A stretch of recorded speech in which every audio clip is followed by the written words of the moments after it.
Hey, everybody. Welcome back to the Technology, Risk, and Gambling Seminar Series. I am a co-host, Kahlil Philander. I'm an assistant professor at Washington State University.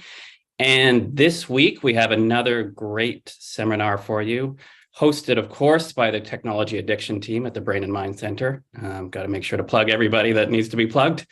But we have a great group today that have all stayed up well past their bedtimes because Sally and I like to get as many people from Europe as possible on this seminar if we can get them to agree to appear. So without further delay, I will pass the conversation over to Sally to introduce herself as well as our speakers today. Thank you very much, Kahlil. I'm Sally Gainsbury. I'm a professor in the School of Psychology at the University of Sydney and director of the Gambling Treatment and Research Clinic based in the Brain and Mind Centre. So thank you all for joining us on another Technology, Risk and Gambling webinar. Whether you're watching live or catching up, it's fantastic to have you. If you are watching live, please say hi to each other in the chat and also ask any questions. We sometimes get a flurry of questions at the end and we struggle to get through them. So pop your questions into the chat nice and early. We have an excellent panel here today. And what we're talking about is strategic research. Who I've invited are the leaders of two pretty brand new international multidisciplinary gambling research centres. And we're going to be talking about the process of starting up a research centre. How do you pick what direction to go in? You know, if you have a blank slate, where do you go? What are the important goals to kick off? We're going to talk about what are the goals of a gambling research centre, obviously doing research, but is it informing conceptual understanding? Is it informing policy? Is it building capacity and training up new researchers or linking other researchers in and making international networks? And then when you have startup funding, how do you sustain that and move into a sustainable research model? So that's a lot to get through. I am very grateful that our colleagues have stayed up and have this live chat. So please take advantage and ask them any questions. So I'm joined by Professor Sharon Collard, who is the co-director of the Bristol Hub for Gambling Harms Research, which was established in July 2022. She's also a professor of personal finance and a research director at the University of Bristol Personal Finance Research Centre. She has included Dr. Raffaello Rossi, who's a lecturer in marketing, also at the University of Bristol, and he works in this new Bristol Hub for Gambling Harms Research as well. And his research is looking at things like gambling advertising, young people, social media marketing, public policy, and consumer protection. In addition, we are joined by Professor Zsolt Demetrovics, who is a chair at the Centre of Excellence in Responsible Gambling at the University of Gibraltar, which has been around for around 2 years, but really been getting started since that phase. So Professor Demetrovics is a psychologist and a cultural anthropologist, and he is well known and published not only in the gambling field, but also in the gaming field and behavioural addiction field, looking at a broad variety of problematic internet use and addiction topics. And he is joined today by Dr. Mogu Yu, who is a researcher at the Centre for Excellence in Responsible Gambling in the University of Gibraltar. And her research has looked at both individual and public health, with again particularly emphasis on addictive behaviours related to the internet use. Now, I'm not going to take any up further time doing those intros. What I'd like to do is ask potentially Professor Collard, if you'd like to start, just to give us a bit of a background of the process of becoming interested. What is the motivation of setting up a new gambling research centre? You're traveling along, have a successful line of research that's touching on gambling, but to really start up a new centre and bringing together colleagues. What's that process entailed, and how has that journey been for you? Yeah, thanks very much, Sally. And yeah, it's fantastic to be here discussing this really important topic with you all today. So what happened in terms of establishing the Bristol Hub for Gambling Harms Research is that we actually, it was a funding competition from the national charity in Britain called GambleAware, and they wanted to set up or fund a new hub for gambling harms research and make a big investment. And their overall purpose in doing that was to increase the capacity in gambling harms research, particularly in Britain, where I think we're behind some other countries like Australia and New Zealand and Canada, but also to kind of build Britain's reputation globally. And so it was very much a coming together of ideas from a whole group of academics at Bristol University, and quite an exciting process in putting that bid for the hub together. And in terms, it was a very open process in terms of what GambleAware wanted to achieve, and it was up to us at Bristol to interpret that. So the really key things that we wanted to achieve from setting up this hub was the fact that it did need to build capacity and really, start a new pipeline or expand the pipeline of researchers coming through right from undergraduate right up to throughout the academic pathway. The other thing that was really important was it needed to be multidisciplinary, and we were very lucky that we've got every faculty in the university involved in some shape or form, and very active in putting together our ideas for the hub. And those are kind of some of the key things that we wanted to achieve. So yeah, it was, as I say, it was a very collaborative process in coming up with the ideas that we wanted to direct the work of the hub.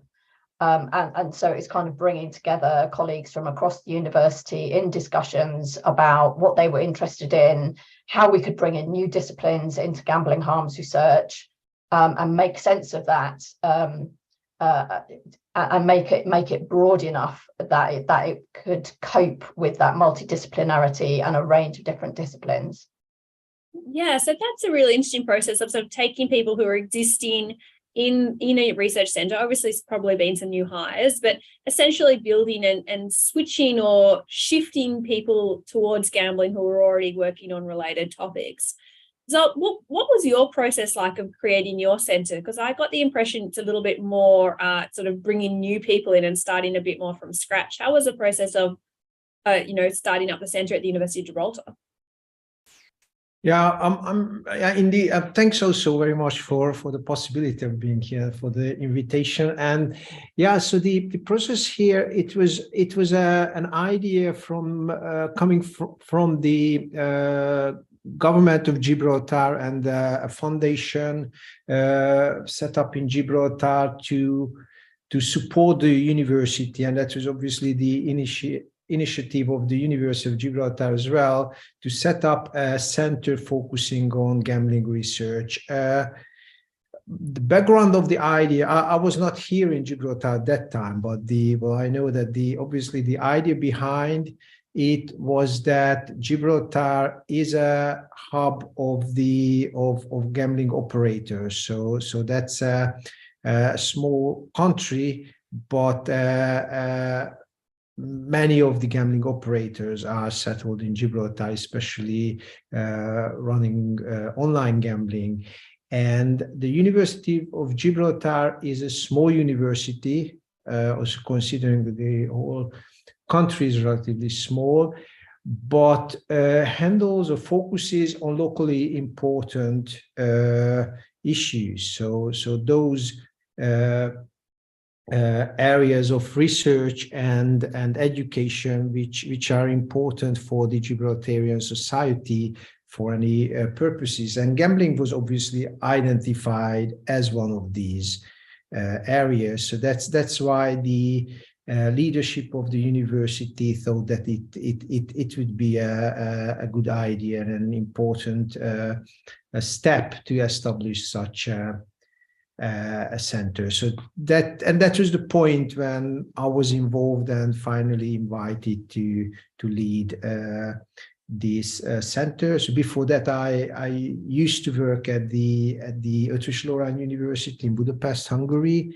and I did research both on substance-related addictive disorders and also on other behavior addictions. And then and after I moved here, I obviously do more on gambling and a little bit less on the other issues. But that's the brief history of the center. And yeah, another issue that as it was indeed started from scratch, it's all the colleagues who are working here had to be found somewhere in the world and invited to come here. So again, considering that it's a smaller country, we have very much an international team, and all the colleagues are coming from different parts of the world and just arrived to work here in the center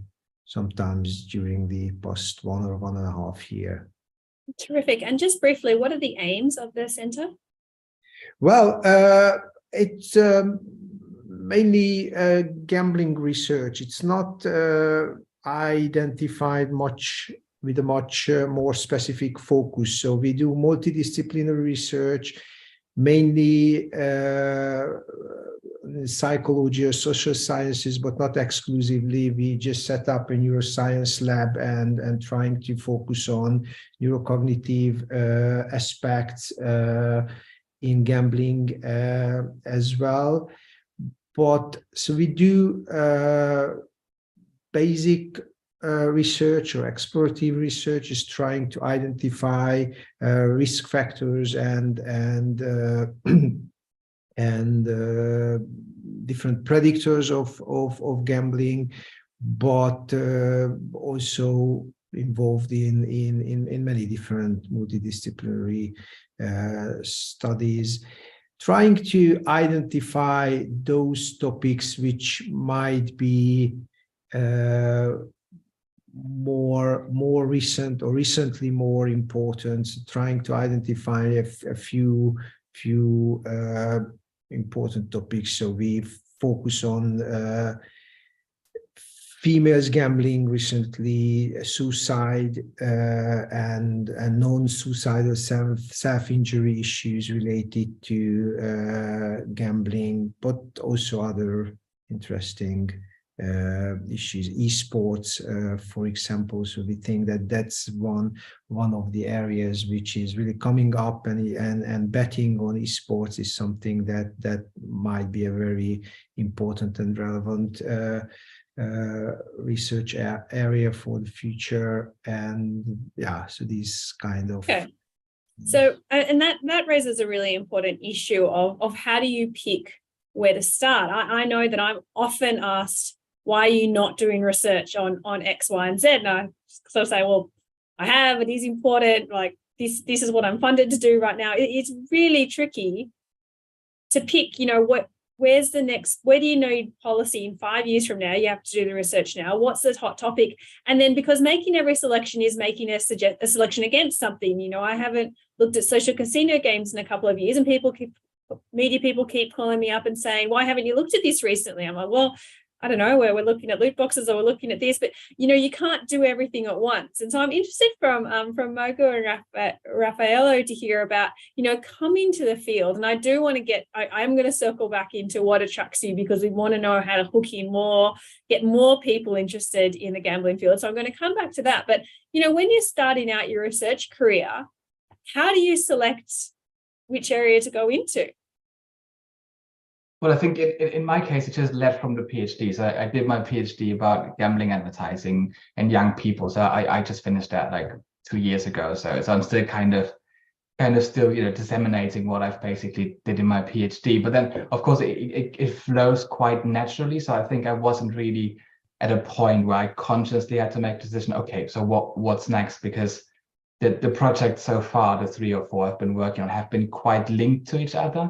So it felt like it was a very natural step without thinking too much what is next. So I think, yeah, for so far it has been fairly easy. I mean, Mogu, how was it for you? Well, actually, my research in gambling started when I was an undergraduate student. I did all my studies in Macau, so it's quite natural to study gambling there. And I was trained in psychology, so in my undergraduate thesis, I studied like people's attitude towards gambling from different cultural backgrounds, and then it followed that route. And then my PhD was in video game, internet gaming disorder. So it's also behavior addiction. So, and during these years, I've been involved in different projects about different behavior addictions. So that's quite much how it started. So it seems that that's kind of a natural progression, and that totally makes sense. And that's what happens most of the time with early career researchers is it's almost happenstance sometimes that, yes, maybe you pick out an honours supervisor, or maybe you're assigned to an honours supervisor, and then that you just continue on, which is great if you're in an important area. It does raise the question for me of, is that always like, is there enough of a check-in process that this is the most important next step? You know, do we fall risk into just continuing a line of research because we're doing it? And then how often should we be checking in, switching it up? It's kind of do you keep building a steady path, or do you then have otherwise a switching around where you do something and then dump that and then do something else? You know, I mean, maybe that's part of having a center of research. You know, how should we address these questions of how often we have a kind of a check-in? Like when you've got your gambling research centers, do you regularly check in and check on strategic plans, or do you just kind of go where the funding goes and the studies are going?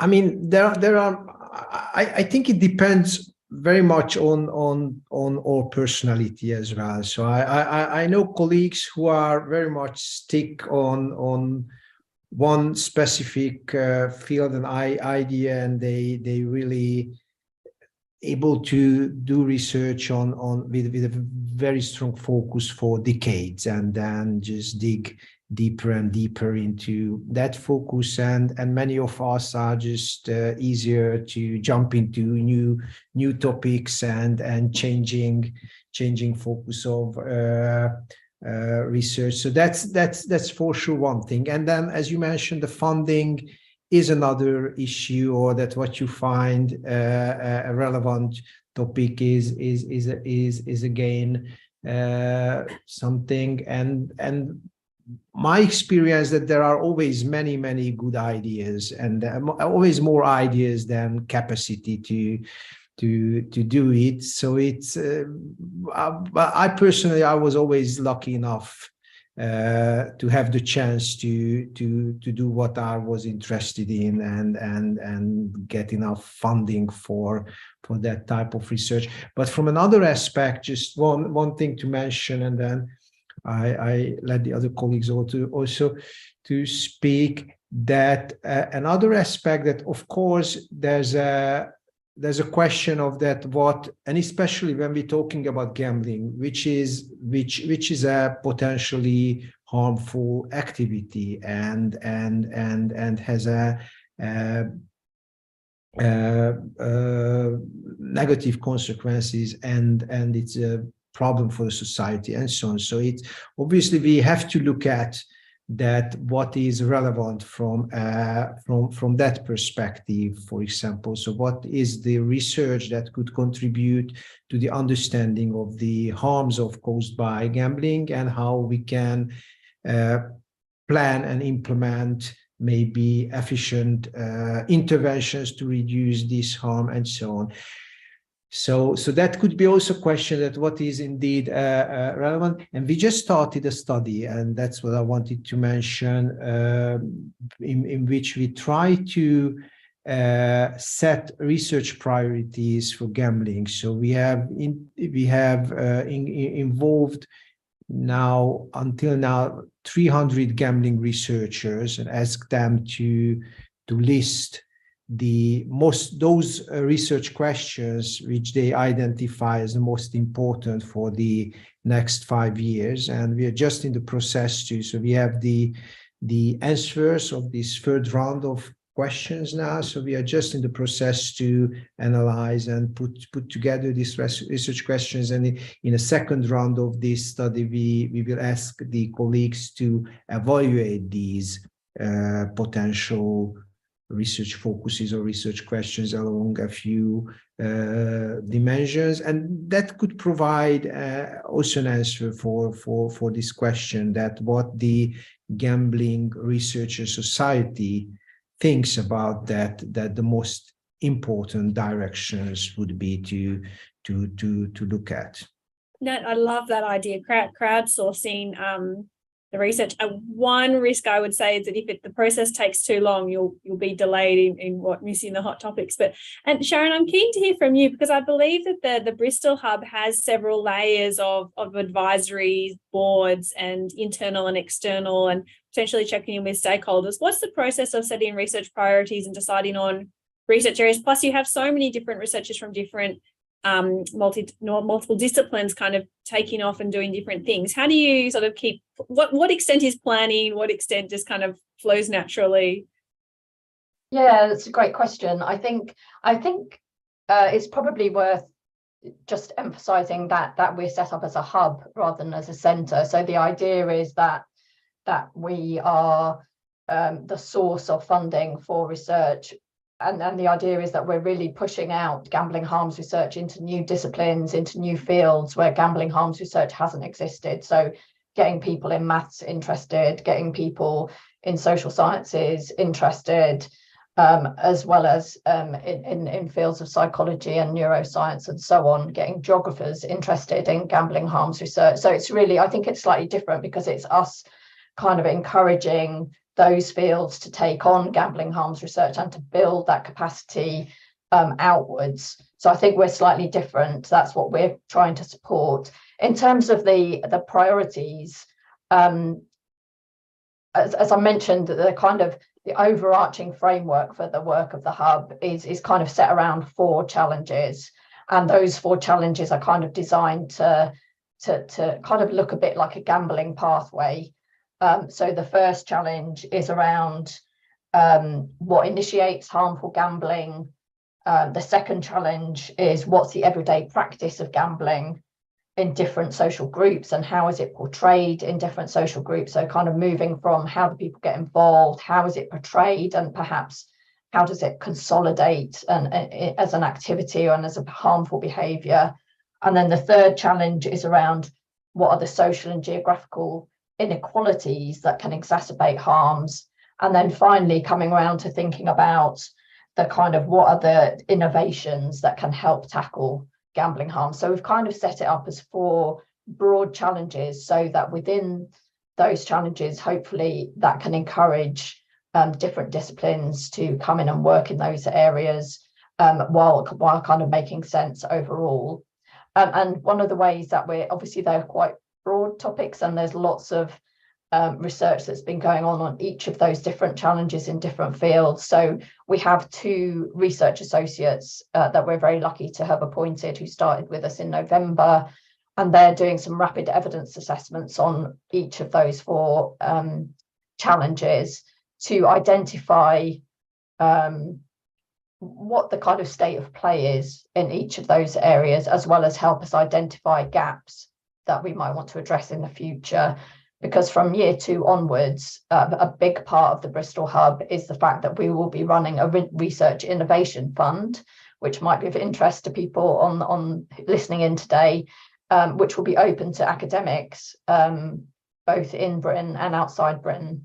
And we'll have some criteria which are around, topics that are relevant to each of those challenges, really pushing on thinking about what does this mean, as Zsolt was saying, from an impact perspective, how can we actually make things better, and kind of also thinking about things through a public health lens. Now, obviously, many of the researchers that we want to kind of engage in gambling harms research won't have a public health background, and so we need to help them translate their research into kind of practical findings, and really kind of build that knowledge base, I suppose. So I think it's slightly different in terms of we've got these broad areas, but I think that's a good question. As you said, we've got an external advisory board, which is fantastic. We had our first meeting in December and lots of ideas about research topics in each of those challenges that we could focus on. So I think there's input there. And input I think from talking to colleagues who are involved in the hub at Bristol and opening up that discussion events like this and other places. But totally agree with what Zsolt said, that we need to have an eye to the massive technological changes that are happening and what that means for people who are impacted by gambling harms and at risk. Yeah, terrific. Thank you. And that touches on a question that Dr. Spencer Murch put in the chat. Thanks, Spencer. And I might throw this to Raffaello and Mogu as well, because obviously you start your research and you kind of continue on and you've got some advisors, but part of, progressing as an independent early career researcher is establishing your own research, seeking funding, looking for fellowships, all those fun things that early career, actually all academics and research have to do, but is more challenging when you're an early career researcher. And how do you balance this idea of balancing funding and research priorities? Do you go where the funding is? How willing are you to kind of pivot towards something that's been funded, or how do you make those decisions?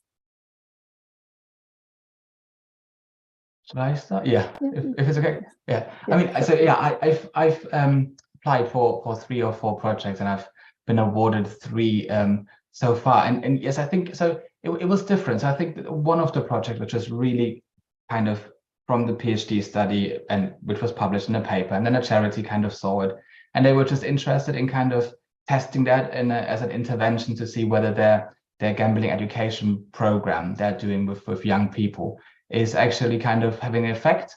So it was a kind of, they approached us to see, or approached me to see whether we would be interested. And then there was a little funding project. And then another project was kind of, I don't even quite know how that started, but I think they got in touch with the university because they wanted to fund research about football and gambling. So the relationship of playing grassroots football and gambling in the grassroots football culture. And this is something that hasn't really been done in the UK so far. So there was a huge opportunity, we thought. And so we started that project, which we just are about to start, which is I'm super excited about, actually, because it's something new. It's not gambling advertising. It's something a bit more fresh for me. So I'm quite looking forward to that.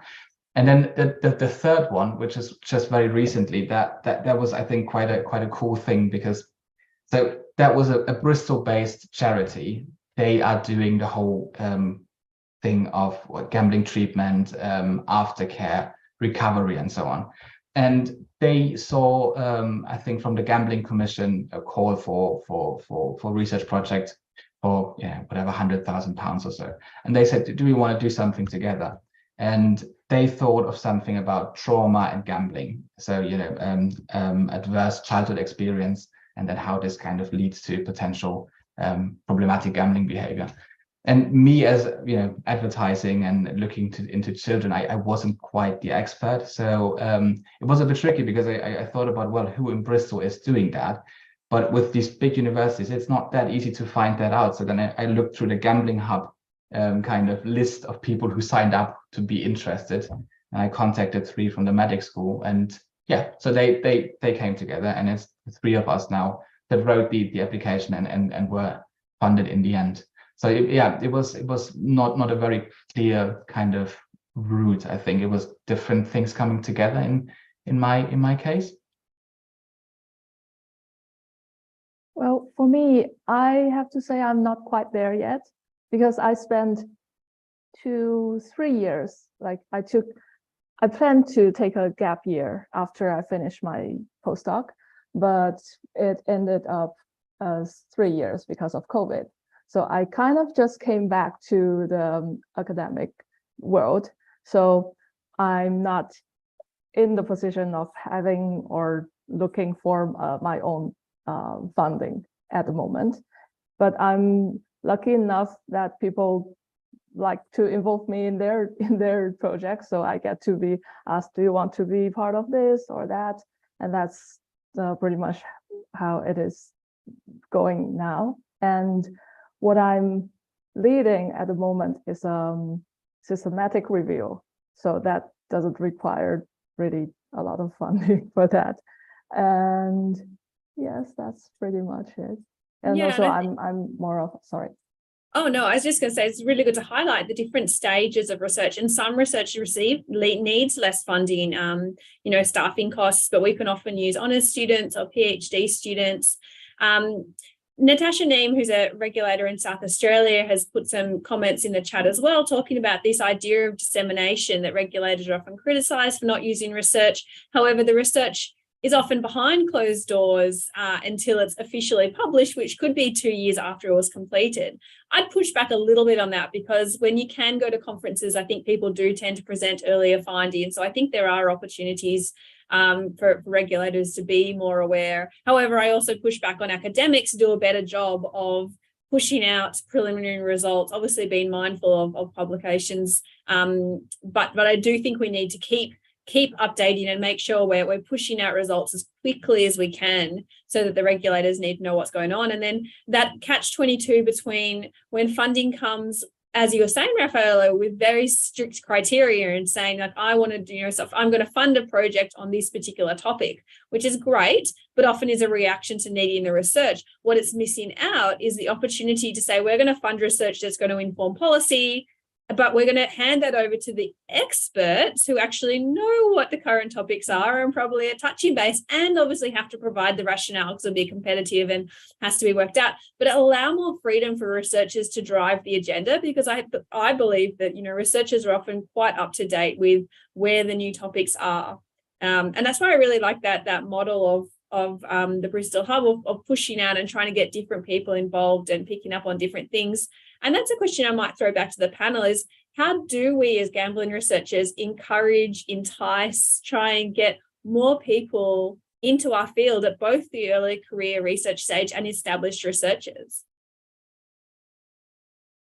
I think it's so fascinating that for gambling research, it is really coming from all sorts of people. I mean, I think I haven't thought about it before the hub was started, but then we found, people from all over the faculties in computer sciences, in biology, so many of them are actually doing gambling related research, which is quite interesting. For example, in my department, I'm in marketing. I'm the only one who's doing something with gambling kind of. There's no one else. I thought, yeah, it's quite good that other people in university do that, and the hub could bring that together. So I thought, yeah, that was a good opportunity to actually bring all these people together. But yeah. I think here we. Oh, sorry. I just wanted to say that here we've got people from all different kinds of backgrounds too. So we have people in more in machine learning, and we have neuroscientists and someone from economic background, and also policy from psychology. So people are with very different backgrounds and bring different perspectives. That's pretty cool. Yeah, I totally support that, and I think that's the thing that's been exciting for the core team. We've got 8 academics we've got 8 academics, 2 leading on each of our 4 challenges, and they're all from different disciplines working together. And I think it's been quite exciting for them to come together in a room when they wouldn't have been in a room before together.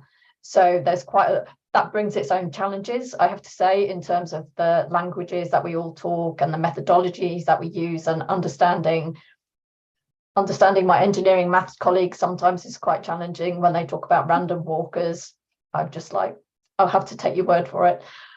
So there's some challenges there, definitely, but I think it is about coming together and that then identifies, as you were saying, Sally, can help us identify priorities, because you're kind of understanding priorities from different disciplinary perspectives.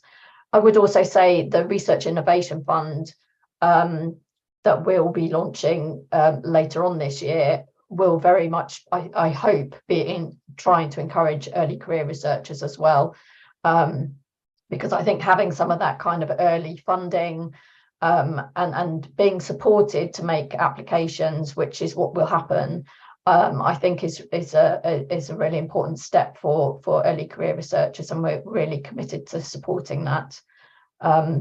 So yeah, I'm not sure if I might have taken us slightly off topic terrific. obviously supporting early career researchers is something we're very dedicated to on this particular webinar series. So, and that's how we're going to advance the field, is by getting more people involved in it. I want to touch on then the next issue that was sort of raised in that is, this is very researchy so far, and that's great. We're all researchers on the call. There are lots of people listening to right now who are not researchers, but want to know more or have the option to be involved.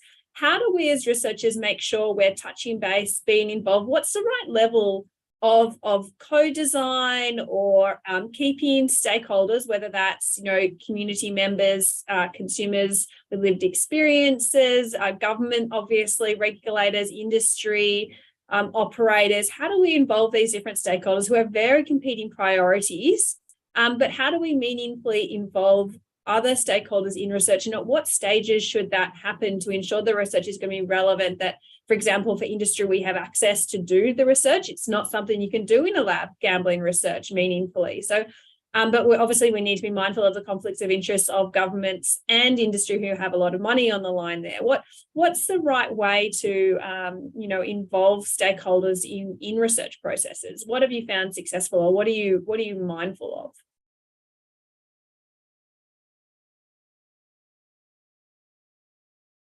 Yeah, that's a very, very good and a very important question. And well, we can discuss different aspects. I don't think I can answer the question. Of course, it's different issue with involving people with lived experience or involved into gambling. And I think that's a very important issue which we have to what we have to try really, because it's always, and I think that this approach or this idea is becoming stronger and stronger recently, and indeed that could add to the.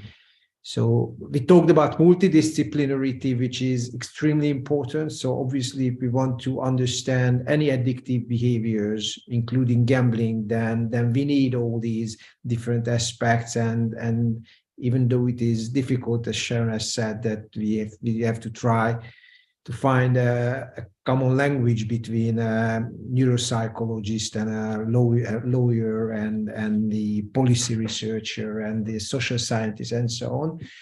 But we also have to hear the voices of those involved in the problem or having their own experience and just that general lay people. So because they can have special ideas. So that's very important, and we try to put some efforts into this direction as well. When it comes to the industry or the government, then it's quite it's a little bit different issue, because again, I mean, if we want to have an impact on policy and if we want to have an impact on the industry, then we have to have some kind of contact and communication with them, obviously, and that's very important on one hand. But then we have to be very careful about academic integrity and independent research, and we have to be very cautious about finding the balance or the borders between in this regard. But I think communication is between the different parties or different stakeholders is essential. We just have to be clear about the roles and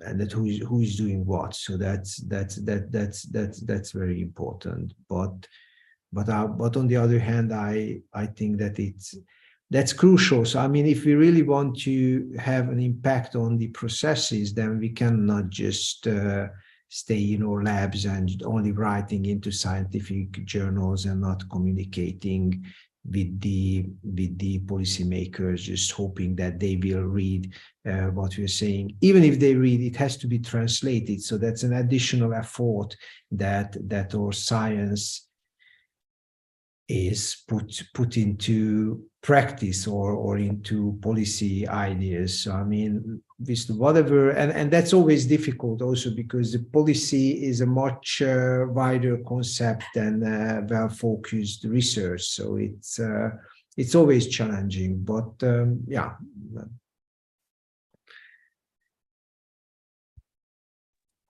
I think it's just, I mean, in Britain, and Raf, great to get your views here. I think we're quite a small country. That I think we're lucky at Bristol through the work that was happening before the Bristol hub was set up meant that we had some of those links. So Raffaello and my co-director Agnes Nairn, who's also a professor of marketing and now pro-vice chancellor of global engagement at the university, had done influential work on as Raf was saying, on young people and the impact of gambling advertising. So that had already garnered interest from policymakers, which now they and we are able to kind of build on. So I think it is about having those networks. It's about keeping in contact. It's about understanding how you communicate with some of those different audiences, and absolutely what Zsolt was saying about needing to translate that research findings into something that makes sense to a policymaker or to a practitioner. So I think that's we've tried to kind of bake that translation into the hub's work so that definitely happens. And just on the point about lived experience, I would totally again support that. And often I think the people who are engaged in these practices, who are gambling a lot and have experienced harm from gambling, they are the experts. They know more about the products than anybody else, well, except for the gambling operators. So that their engagement, I think, and their understanding of what the kind of topics are is really important. And we've certainly learned a huge amount in terms of things like, you know, how people are able to pay for gambling now, and how, you know, regulations like credit card bans work and how they can be overcome.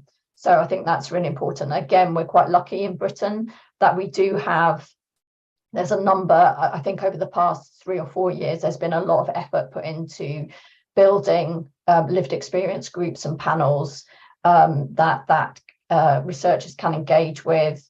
We can go to with research ideas and get their input. So I think that's been a really positive development, and we just need to work out how we do that most effectively and to kind of mutual benefit, really. Yeah, and I might drill down. Oh, go ahead. So just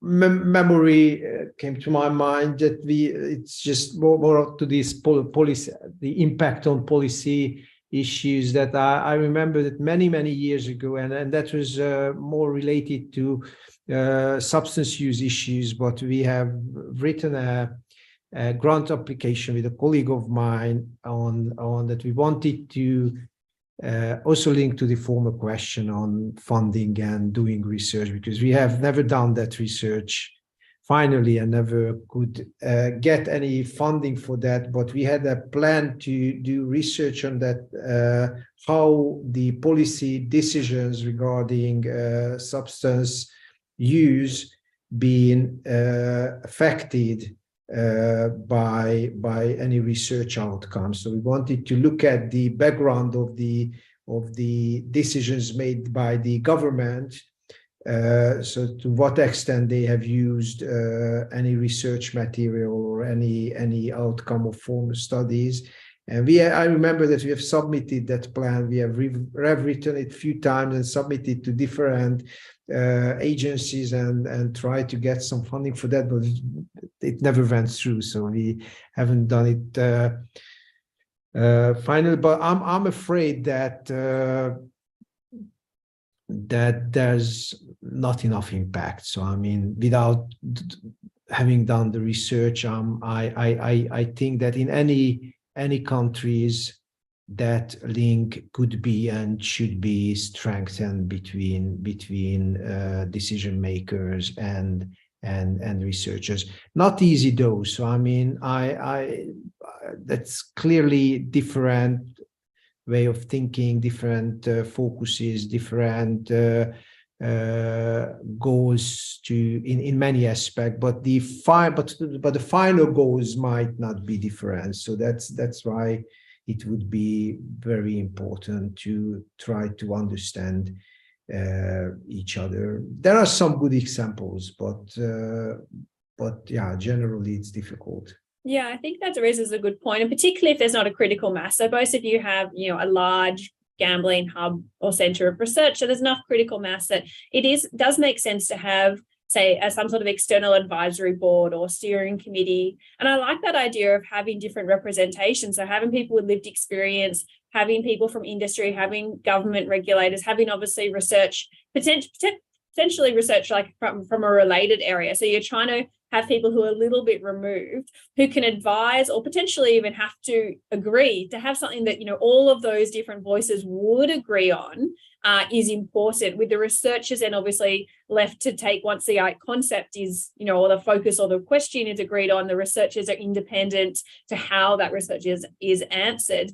But it's a really nice way of balancing to making sure the research is meaningful, and then obviously having the way of checking back in at relevant points to get support, because we do need access to industry to get participants and to test things in real settings. We do need, participants, so we need consumers at some level. We need to make sure it's fitting the policy agenda, but you don't want those voices to be too involved so the research is no longer independent. So it does require a really careful balance, but I think it's increasingly important for us to get out of our ivory towers as researchers, and particularly if we can start embedding that into the way research is done from an early career way, so that early career researchers aren't just coming out of labs, but the part of the PhD training is how to talk to stakeholders, how to communicate and disseminate. And I'm not sure, Raffaello or Mogu, did you feel like during your PhD you were trained to go out into the real world at all?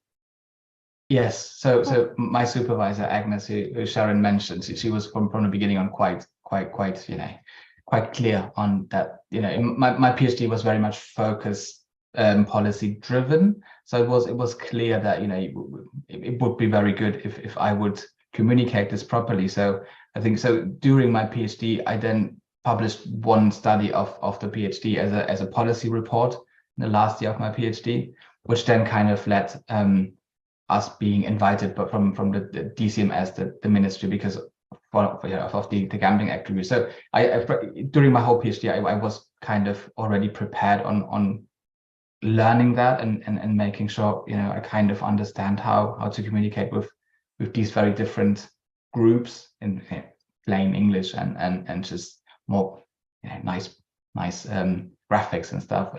So yeah, I in my case I was very lucky that was part of the training, but that was my supervisor. There was no formal training. That was just my supervisor being quite good on that. And I guess it's also because your study was more related to policy, and it's part of your goal to have impact on that. In my case, I think during my PhD, not much. The most I've got to present my research to was at conferences or to like in class to students. Then I think my first time speaking to non-academic people was actually yesterday. We had this series of seminar for like public lectures for everyone to sign up. And here is actually there are a lot of people from industry who came to the talk. And that was my first time. I really did felt very different from speaking to to someone who already knows what's happening in research and the vocabulary or the main idea of a lot of things. So I'm still trying to balance like where it is.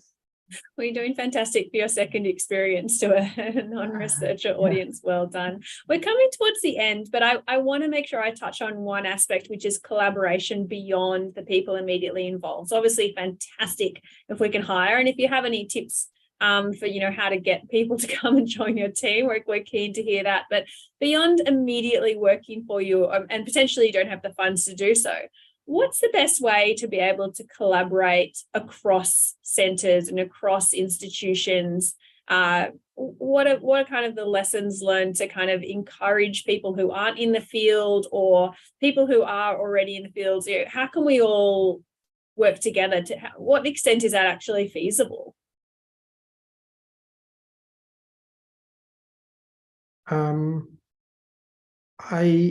I think that's very, very important, and we talked about many difficulties, but that's what I think, that it's not really a difficult area. So I have only exceptionally good experiences with international collaborations, and obviously all the development in the IT and just having Zoom and yeah, so all the facilities made it much easier to work in international collaborations than any time earlier. And I have very good experiences and very successful experiences in this regard. And but my experience is that actually colleagues all over the world are very much open to do research together. And again, so when we are coming together from different countries, then it's similar what we have talked about before, that just then the many new additional and different aspects which just and reach each other, and of course there are challenges. So I mean, even just translating a questionnaire into different languages, then you have challenges, and if you want to ask the same thing in different countries and different legislative circumstances, then it's a challenge. But you learn a lot out of these collaborations, and that's a global problem. So then when we talk about gambling, then it's partly the same wherever you are, but then many aspects are just very much different in Europe than in Australia or in India or even among European countries. So it's and we need to see these cultural differences very much as well. So I think it's extremely important and very much rewarding also to work together with colleagues from all over the world.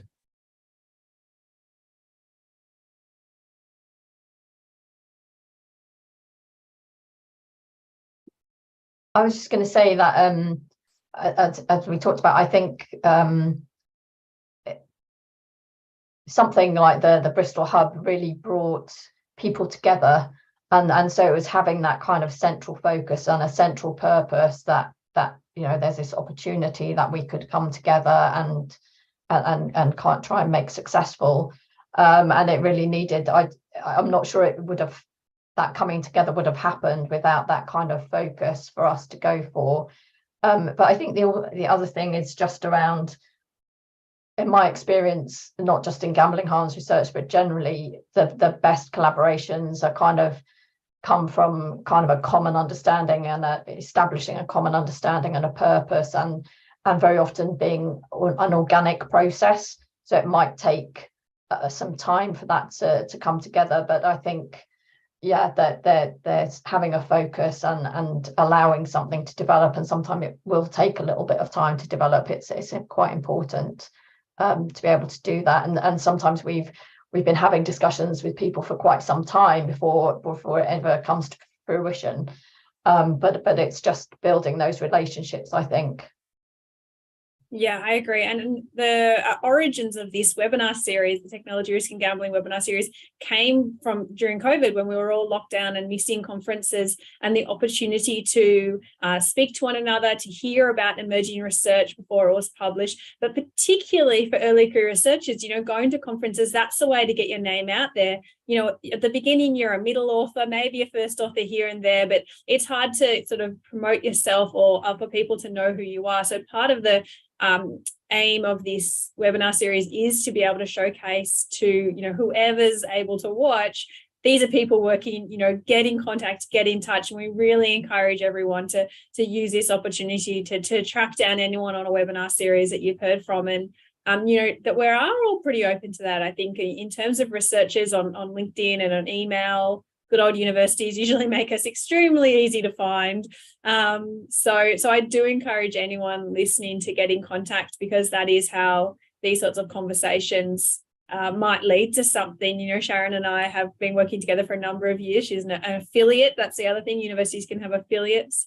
I'll quickly mention two notes from the audience members. Dr. Tom from the Division of Addiction did make the important point that consumers don't just include people with lived experience, that we do need to be touching base with people who just enjoy the products, who are engaging with them, who may or may not be experiencing harm.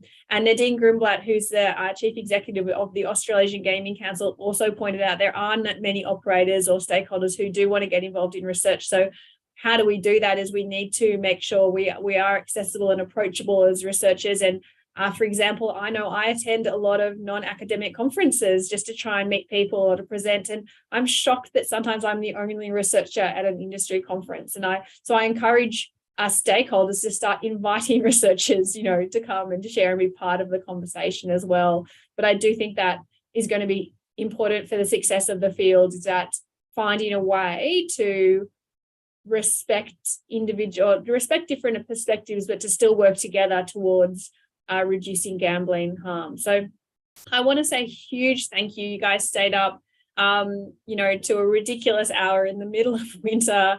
Thank you so much. It's been really interesting. We could have easily spoken for another hour. So thank you very much for your time and your candor and your willingness to share your experiences. Thank you. Thanks very much for the invitation. Yes, thanks, Sally, and everybody. Really nice to meet fellow colleagues. Yeah, thank you so much.